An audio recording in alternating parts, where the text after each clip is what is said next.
Next, we'll hear from sector leaders and advocates on our safeguarding discussion panel, sharing some of their safeguarding experience, both the opportunities and also the challenges that they've faced, along with key messages for others, including the importance of prioritising safeguarding in sport and recreation. The panel is facilitated by Eleanor Butterworth.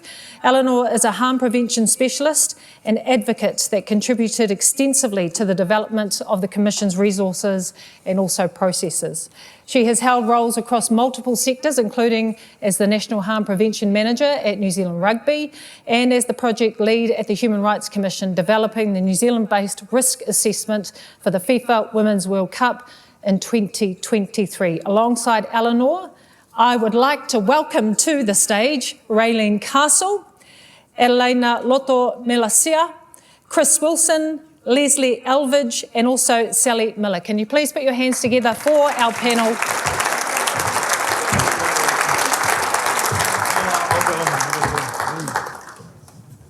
Thanks, Eleanor.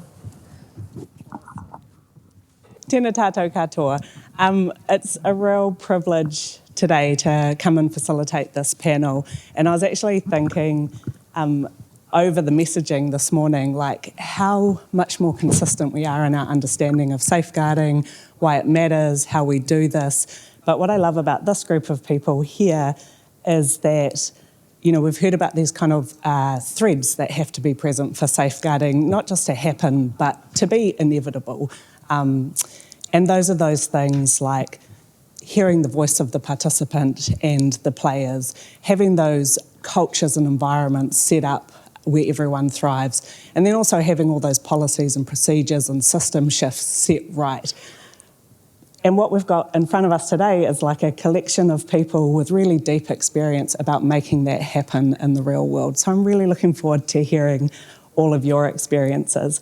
And I think in that spirit of Wānanga, as was set up at the beginning, what I've found in the safeguarding space is where it all starts really is just with discussion. It's having that space where we can ask questions, we can normalise conversations, we build our collective understanding. So that's what we're here to do today. We've got an hour to do it. Really looking forward to jumping into that. And I thought that we would start nice and simple with talking about sports influence on society. So just that low-hanging fruit. And I think, Jono touched on this, and so did Elena, where we used to say, well, sport's just a reflection of society. But actually what we know now is sport's way more than a reflection. You know, it profoundly impacts how society is. So with that, our first question is, what are your perspectives on how sport and recreation can influence our society here in Aotearoa? And I am going to start with you, Raelene. Kia ora tātou. Nice to see everyone out there. Lots of familiar faces and lots of new people to meet. Yeah, I mean, I think the amazing thing about sport is that we touch every single community, person, individual, right from the top of New Zealand right down to the bottom. And so we can, if we do things well, we can set a really great example for other parts of the community about what good looks like. So if we're learning, we're growing, we're developing, and we're equally setting the standards and calling out the bad behaviour, and not walking past the things that aren't acceptable, then we can set the standards for how other parts of society actually see the influences. I think the second thing is that we are a sector that ends up on the back pages of the paper for good and sometimes for bad. Now, that's sometimes great when we have people winning medals and great stories about people that give back into the community. That's an amazing thing to celebrate. Unfortunately, when we have things that go badly, they also end up on the back page of the paper. But that's the learning moment. What did we learn? How did we improve? What can we all share as a sector to make sure those things don't happen again?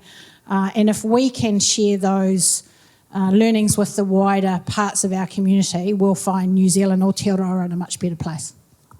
Awesome, thank you. What about others? What are your reflections? Well, look, for me, and you'll probably notice a theme in some of my comments today, but in an increasingly digital world, sport provides real-life connection, and I think that's something that we really, really need to embrace. Nice. I think that the athletes really have a voice here, and we need to bring them along on the journey. So communicating with them, getting their stories like we've heard before, and changing it from them up. Yeah. I'll throw the recreation voice in there. I think when you combine the entire society into a smaller organisational umbrella, you have a real ability to influence change across lots of different aspects of society. And so we are real drivers through the snapshot lens that we get in terms of a consolidated population as to the direction that society is going and the influence that young people have on the direction of New Zealand. Talofa lava, everybody.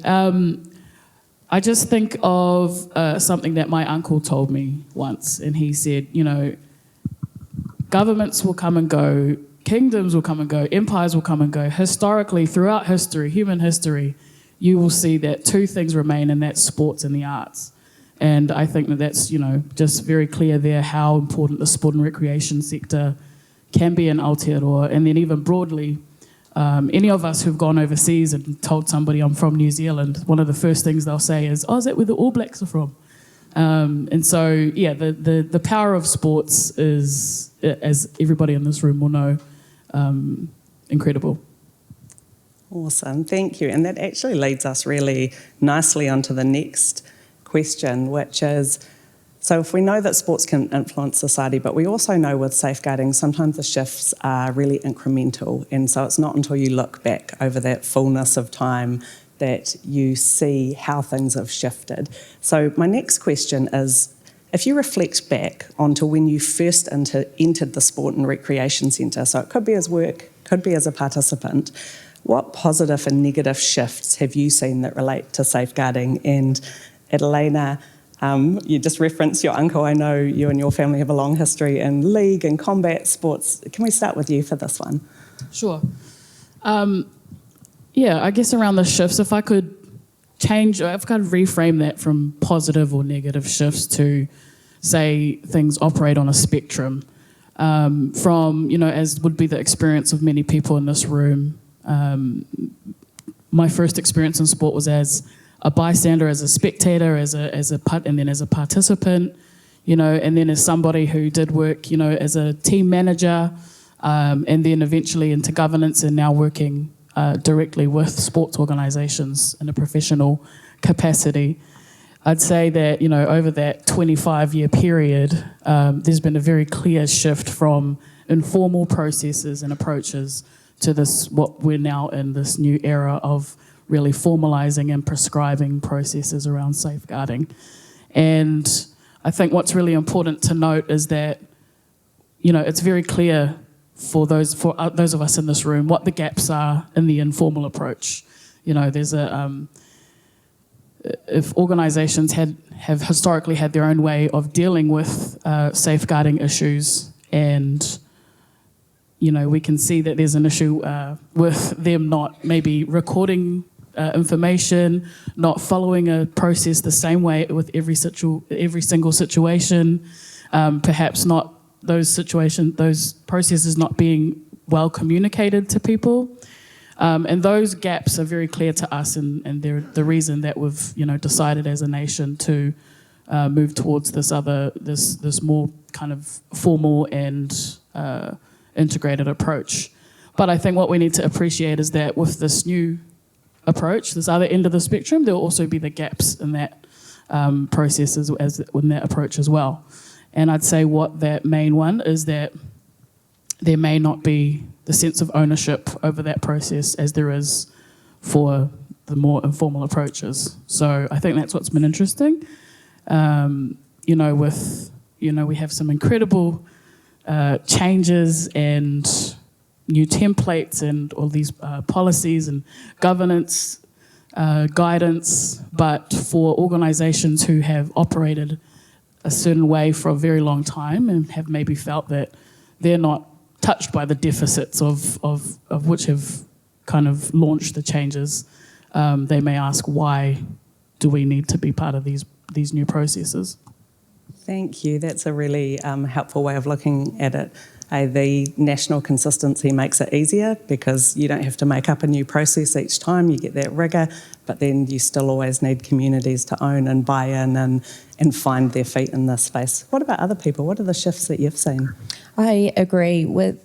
I've realised that with the more formal processes, it's giving people more of a voice. So we are hearing more of those not so good stories in the community level that are starting down at club level. The clubs aren't necessarily able to deal with them or don't have the formal processes to deal with them well. So then they move up to maybe their regions, and then the regions aren't formal enough, and we're seeing them at a national level. So that's definitely been a change in the last 3 years that we've noticed.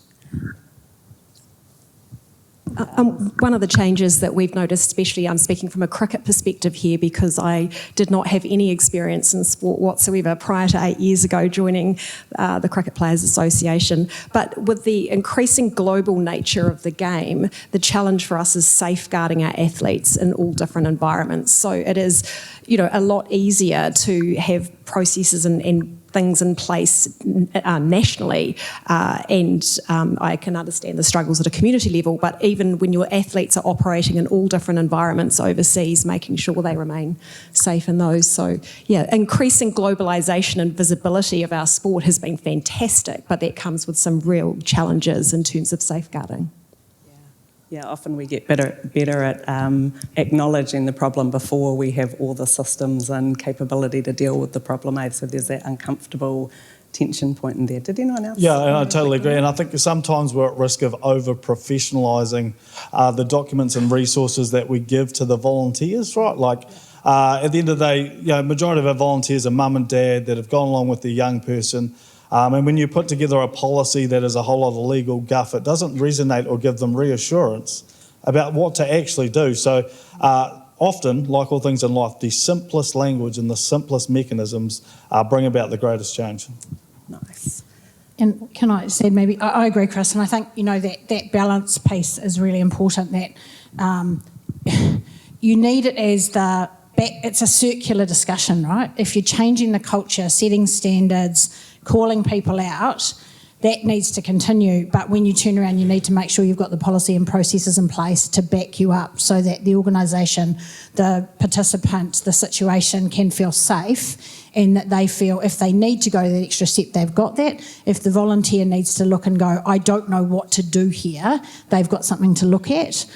Because it's not just the participant piece, is volunteers are scared these days. It's a lot of responsibility. There's a lot more expected of them.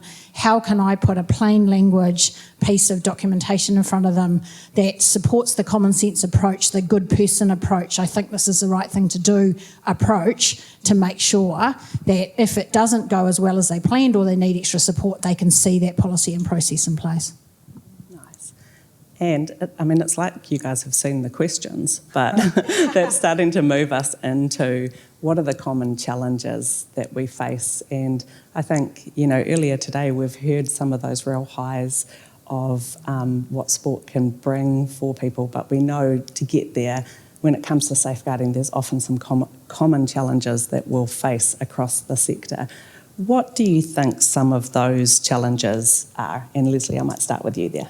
Absolutely. Look, I was just reflecting on Jono's words before we came on stage, and I just couldn't agree with him more that safeguarding can't occur in isolation.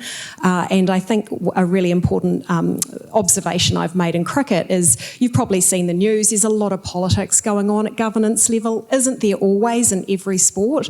But it's how do you continue the safeguarding whilst that's happening at this level? It's removing yourself from that and making sure that the athlete is at the centre of every decision. And before I came on this panel, I actually called the head psychologist at New Zealand Cricket to say, what challenges are you seeing? Are you seeing the same as me? I mean, we have these conversations all the time. So I think that's a massive point for us. No one owns this space, and it cannot occur in isolation. And we cannot put the burden on the athletes to manage it themselves. We need to be providing the space to do that. So a huge challenge for us in cricket, and would love any answers in the room, is how do we safeguard our athletes from digital abuse, online abuse. So increasing visibility, huge opportunities online. We can't just say, shut it all down, people, you're not going to use it.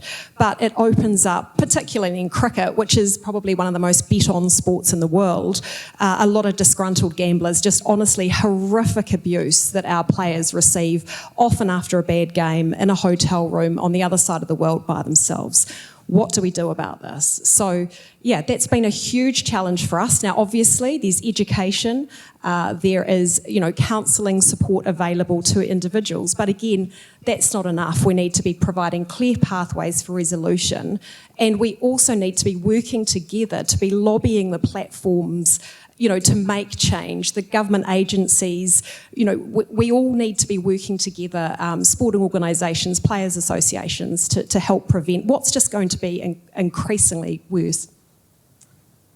Yeah, that's a really great point, Even when there is the education and the desire and the knowledge of a problem, we don't necessarily have a full solution yet. What about other people? What are the challenges that you think we're all going to face or are facing in the safeguarding space?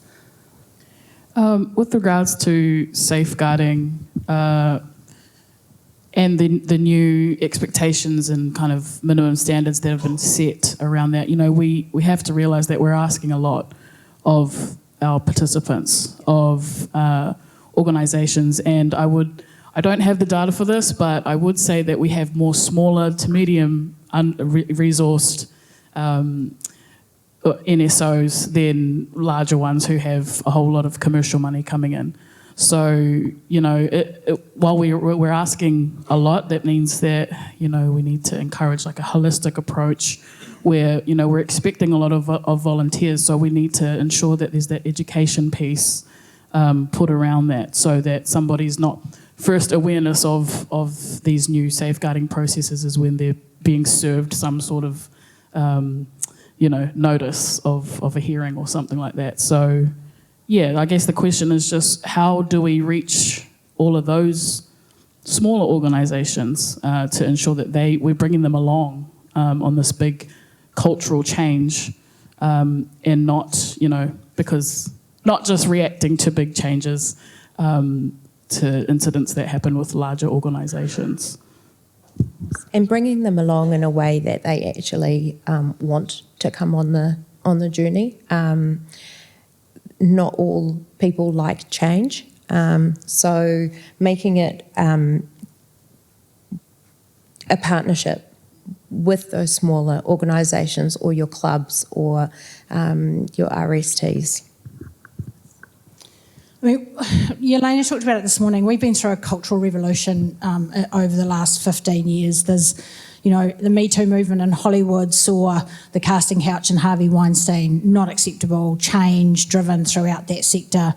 We've seen the same thing happen in high-performance sport across the world, and some very brave athletes, Elena included, and she talked about Simone Biles and the like, actually standing up and saying there are some things that are now not acceptable. We have some coaches of the past in this country that have been very successful and have won consistently, whose approaches, behaviours and tactics would not be acceptable today. And for leaders who are going through processes of appointing coaches, managers, psychologists, people inside their team environments, what questions are we asking? What are we prioritising? Are we balancing the questions about their capability to coach and win with their ability to build a safe and capable environment? Are they promoting athlete voice? Do they have the skills to bring an athlete's committee into that environment and not feel threatened, feel that that's a positive way to grow and develop?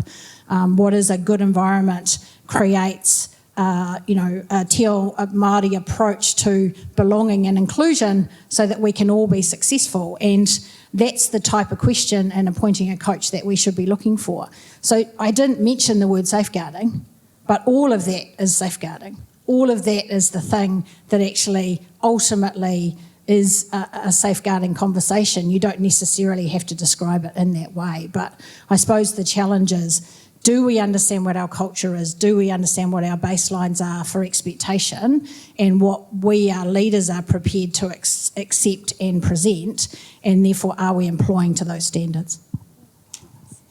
Yeah, and just like further to Raelene's castle, but once an organisation has a negative reputation, it is immensely hard to turn that back around.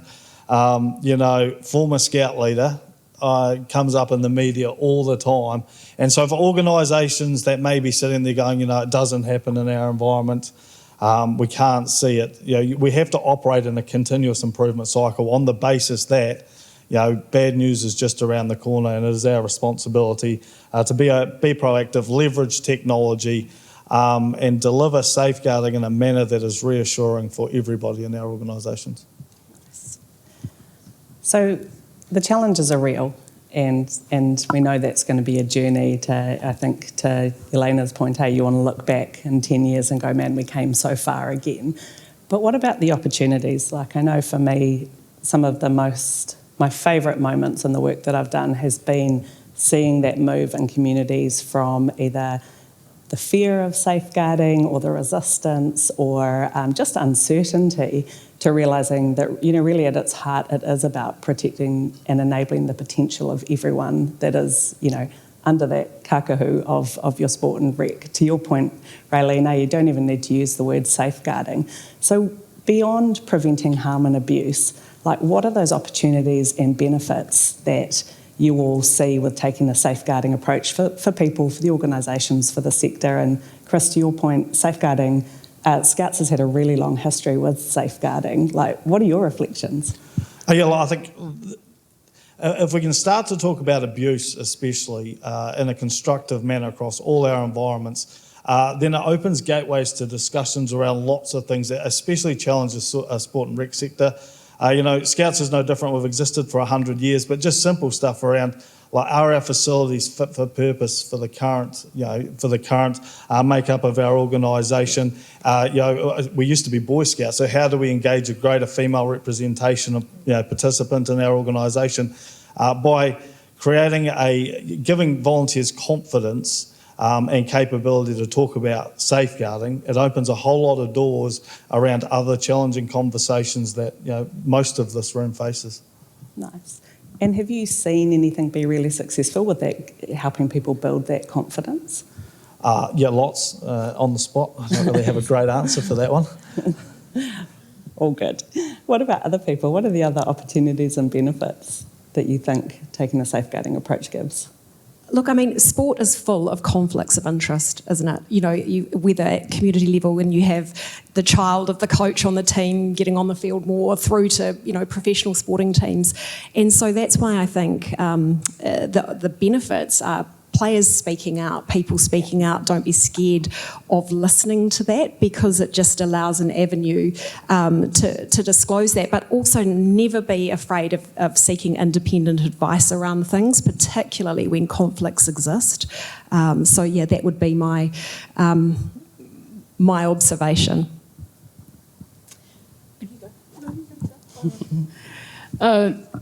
Just an example with the New Zealand Mixed Martial Arts Federation, who they're the NSO for MMA.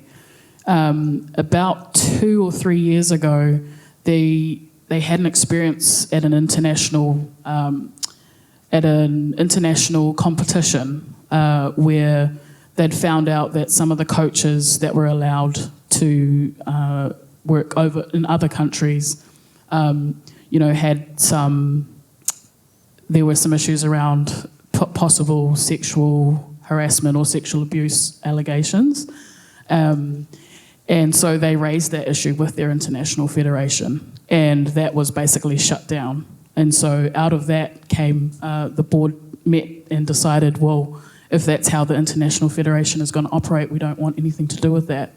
And so really they made that decision in 2023. And from that kind of launched their whole trying to do like an actual organisational review and, engaging my firm to have a look into their processes and structures. And so what was, they've been operating for a long time as passionate sports people based, operated outfit, which, we would all understand what that means. Is that not necessarily the skills, the governance gaps, all of that kind of stuff existed. So they've made this real push in the last few years towards trying to align themselves with this, with these minimum standards. And it's been a real good opportunity because it's perfect timing really, because this new ecosystem and all the new characters with the Sports Integrity Commission and even with the Incorporated Societies Act, not that I'm really, really enjoying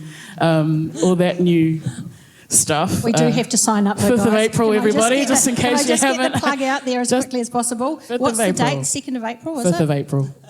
So can we just, if we haven't got people in our environments that haven't signed up to it, please do. Banks are starting to cut you off. Please do it. So that was a shout out to the Incorporated Societies Register. So all of those changes, it was kind of really perfect timing for the Federation to get their ducks in a row. And as everybody would know, that is not easy, and change takes a long time. And if you think about how long it's taken us to get to this point, you can just kind of guess how long it'll take to get to the next point.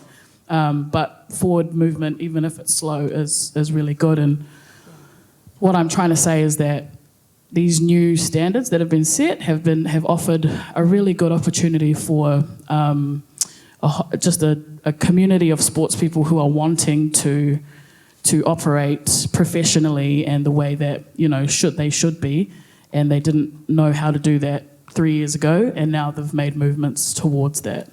That's awesome. Thank you. If I maybe can just talk about community sport for a second. The research through Sport New Zealand shows that you all will have seen it. We've got a curve, lots of participation, girls 13, boys 15, and it drops off really markedly. The longer we can keep those young people in sport, the better it is for our society, or active rec, or whatever it is they choose to engage in. One of the biggest reasons why they stop playing is because the adults in the room make it too competitive. It's the adults that are trying to satisfy their own focus on winning. And when you're talking about the 4 Ds or the 17 Fs, actually those young people want to have fun. And they don't need someone on the sideline yelling and screaming at them like it's a World Championship final. I'm not even sure it's acceptable in a World Championship final. But the actual work that we need to do as organisations with our volunteers and our coaches to make sure they put fun at the front and inclusion at the front in the early days, making sure more sports are being played, an active rec opportunity and a sport opportunity, that you're multi-skilled across instead of specialising early, not prioritising, not first 15s in school environments or first 11s or first 7 netball teams being the only hero group that is celebrated. Actually, a school that has 23 basketball teams and 15 rugby teams and 7 netball teams should be celebrated just as much, because more young people are having opportunities. So actually making sure that we are providing positive experiences, that people are included, that everyone's getting a turn on the field or the court or the pitch, not leaving that poor person sitting down on the side. I was lucky enough to go to Ames Games during the year, and one of our own staff, their child had travelled all the way from Wellington to go to Ames Games and never played a game throughout the week. And that person's going, well, I'm not going to keep playing. I came here to have fun with my mates and enjoy it. Like, actually, that's an adult not making a good choice, and that's a term of bullying or exclusion, right? So making sure that we are encouraging our coaches and rewarding the coaches that aren't just winning, the coaches that are also developing skills, that are being more inclusive, that are being really good inside their environment to create those positive experiences for longer periods of time for our young people, is ultimately what good will look like inside our system for longer periods of time. Yeah, and I agree totally. And it's just this, like the really small details that we give to coaches, leaders, etc. I had a really negative experience as a dad where I had a daughter that played in a rugby team full of boys, and the coaches continued to reference the team as boys. And so she felt ostracised, right from the outset throughout the whole season. My response, terribly as a father, was, just hang in there. You love the game, like you'll be right. And she obviously doesn't play the sport anymore. What did she say to you? Yeah, well, it's Dad. She just did it. She loved the game, but she doesn't play the sport anymore. But my personal, professional reflection was, especially in the organisation, I am trying to guide forward into the future with a female population that does not compete with the male participant base. Those small changes around our communications, our resources, empowering adults to use words like team as opposed to gender-specific references. Those little details that can have a massive ramification on the experience of the participants, our children, etc. Sorry, if I could, Eleanor, hate to bring this back to combat sports, but at the moment there's a whole discussion around the repeal of the Boxing and Wrestling Act.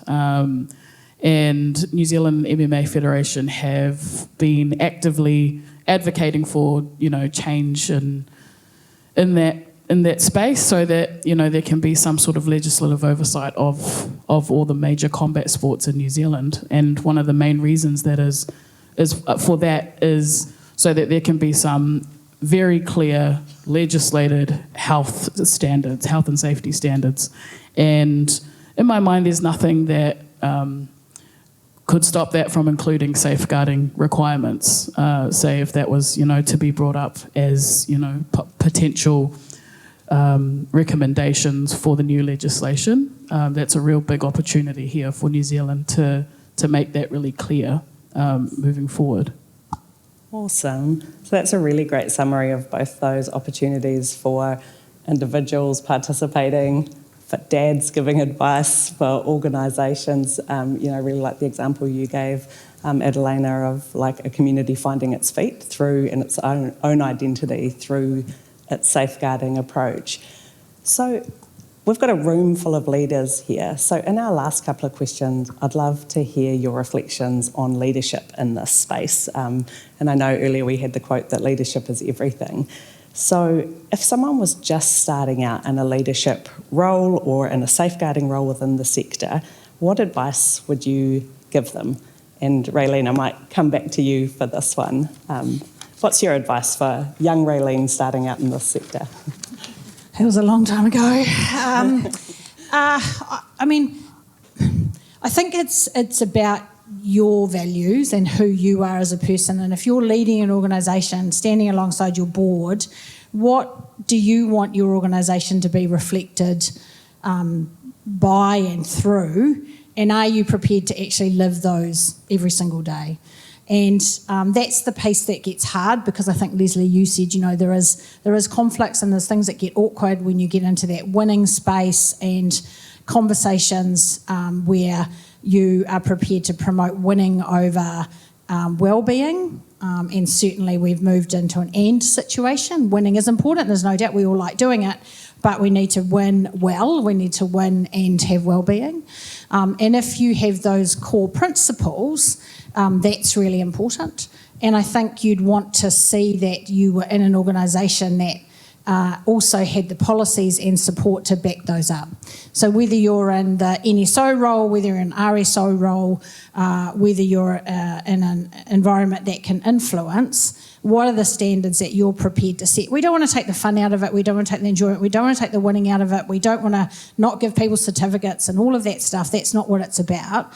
It is about making sure that that culture promotes an environment where everyone can thrive. And if we can find a space that enables people to walk alongside together We've got Sport Integrity Commission doing their role. We've got Sport New Zealand, High Performance Sport New Zealand doing their role. We've got NSOs, we've got active rec organisations. If we can all be supporting each other and learning to grow together, and that those new leaders into those environments feel they've got a place to go and ask for advice, ask for support.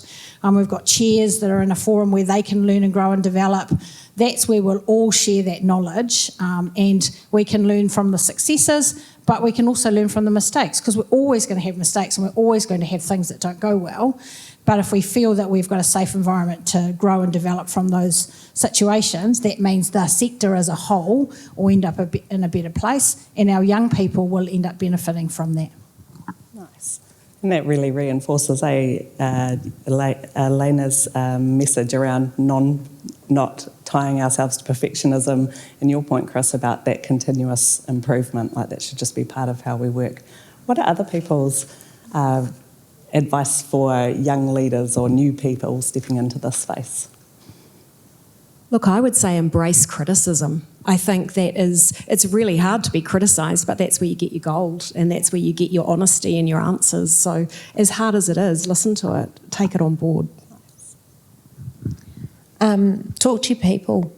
Get down, go to your events, talk to your community and ask them what they're seeing, because you're not going to get the stories. You're not, like Eleanor said, it's about hearing the victim stories and what's actually happening right down in your communities. That's important. So learning from that, and then taking that and being better. Reverse mentoring. So building onto that, encouraging them to go and sit at the club level and with the local coach or leader and understand what the real world actually looks like, and whether they have the systems to resolve the appropriate matters at their own level, and the systems to escalate as required to the national body, so that both those are there, and what are the barriers that might prevent them. And the same with young people, the voice of the young people. Do they not know what to do? If something happens that they don't like, do they have the appropriate support networks in that really community level environment to make sure their voice is heard? And then when it does go wrong, be brave, own it as an organisation. Be really courageous in meeting with survivors or people that have been subject to negative experiences. Listen to what they've got to say and actually action stuff. Don't just talk about it, do it. I'd say in this room there's probably two types of leaders. So there are the leaders who are in the NSOs, in the community organisations. And then there'll be the, in my family we call pen pushers, the pen pusher side of leadership, which is of course where I sit as well. And I would encourage both sides to remember who the experts are in the sport. And I would say, for community organisations, when you're wanting to align with these minimum standards and these really amazing new ecosystem stuff that we've got going on, don't forget that your sport and your community and your organisation the best, and you don't need to be intimidated by some of the jargon that we may use. And then on the other side, for those of us who work at the desk or in the office, also remembering that we can learn so much from the communities that we're trying to work with and bring along for this journey. We'll make the most effective changes by working together and listening to those who work in the sport every day. So that's what I would say. And can I say, there's a risk that this sounds like Debbie Downer, right? But actually, what we do is largely great. This sector makes a difference to so many lives every single day, and we're trying to go from good to great. We're trying to capture those young people that miss an opportunity, that don't get well looked after, or a professional athlete that doesn't have a good experience, or someone in an active rec organisation. It's the good to great piece. So there is lots of really good work happens. There's great humans that go to work and deliver amazing outcomes every single day, but it's how do we make sure we don't have those young people with those bad experiences. And it's the exception. I know the stats that Jono put up before are horrific, but we do lots of really great work, and so we have to make sure we build on that.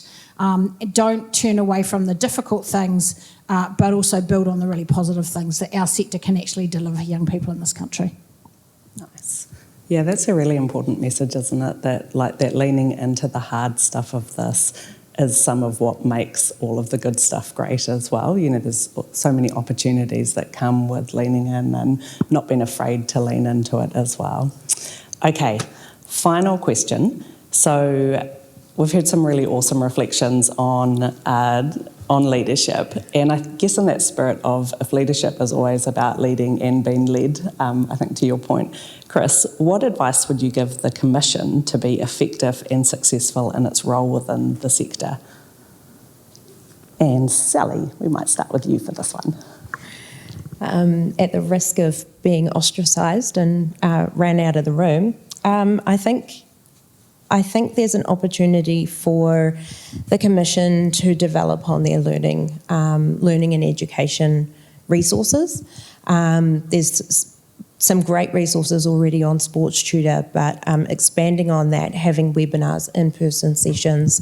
We're lucky enough to be cycling our athlete leaders group is meeting with the Integrity Commission in a couple of days. They're coming to do an in-person session with them on competition manipulation. So more of that type of stuff, as well as getting together those organisations that have already put learning opportunities together. There's lots from basketball. We're developing some. We've been able to get some funding from High Performance Sport, which has been fabulous, and we're willing to share.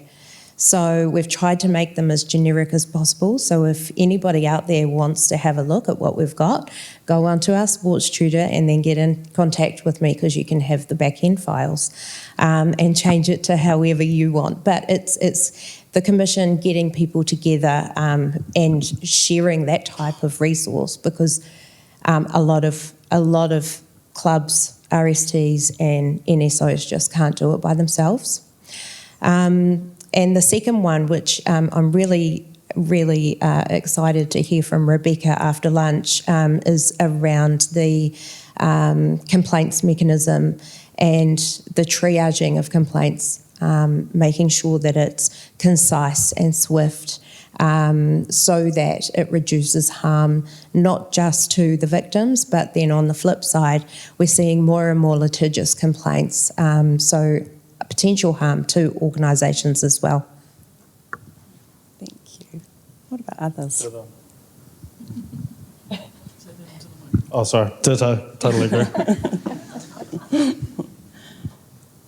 Does anyone else have any reflections? My or challenge advice? for the Commission, I operate the Players Associations operate in a particularly different role to most people in this room, and we like to describe ourselves as independent but integrated, because we can't operate alone. And I would challenge the Commission that they should be independent but integrated, because they can't be making decisions about a system that they're not part of.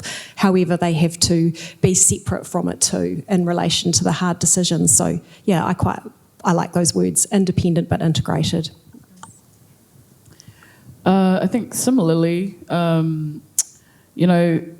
every organisation or athlete in sports, I think everybody understands what their own interests are.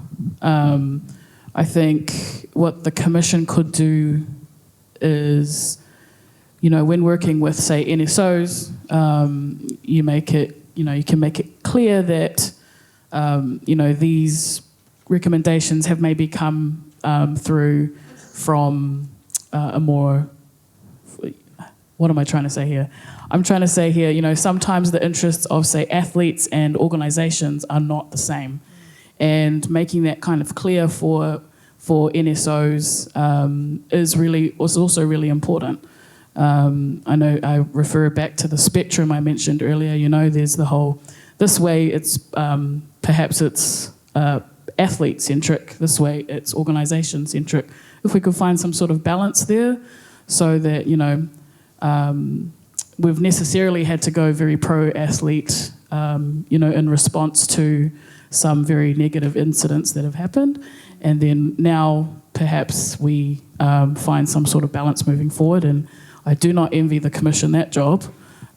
So, yeah, that's probably all I'd have to say on that. Yeah, I think it's the working really hard to get the right balance of leading and supporting. I mean, and that's the $64 million question, right, is how do you get that balance right? And you won't all the time, but by being open and authentic with the community, they'll give you that feedback if you open yourself to that opportunity to receive authentic feedback. Awesome. Any final reflections? Oh yeah, well, we've adopted the code, so I can be pretty critical now, I reckon. And I've been pretty upfront. Sorry, Cam and Vicky, especially, with my concerns and my thoughts about the Commission. It has been an amazing environment to come into in terms of the communities of practice and the discussions around how the Commission can support the entire sector moving forward. I think as someone that's leading an organisation that is 100% volunteer, giving our volunteers the resources and the confidence to continue to deliver amazing program experiences for young people in a safe manner is really important. So don't use too much legal guff. Right? Make sure everything is really easy for your front-facing volunteer to understand. And then I appreciate lots of people in this room also manage professional athletes. And so my plea from the volunteer side to the Commission is, don't become truly professional. Balance both sides of the sector. I have no idea how you're going to do it as you make your way forward. But you've got our support 100%. Awesome. I can see Rebecca taking lots of notes. I'm assuming that's Monday's to-do list. Hey, I just want to thank you all for sharing your sort of wisdom and your knowledge and your experience. And I know we've had a few whakatauki to end sessions today, but when I was thinking about this session, I had one that the late great matua Luke Crawford used to often share in safeguarding sessions, kept popping into my head, and that was, he aha te kai a te rangatira, he kōrero, he kōrero, he kōrero. So meaning, what is the food of the leader? It is communication, it is knowledge, it is discussion. So thank you to our panel for bringing all of that today for us.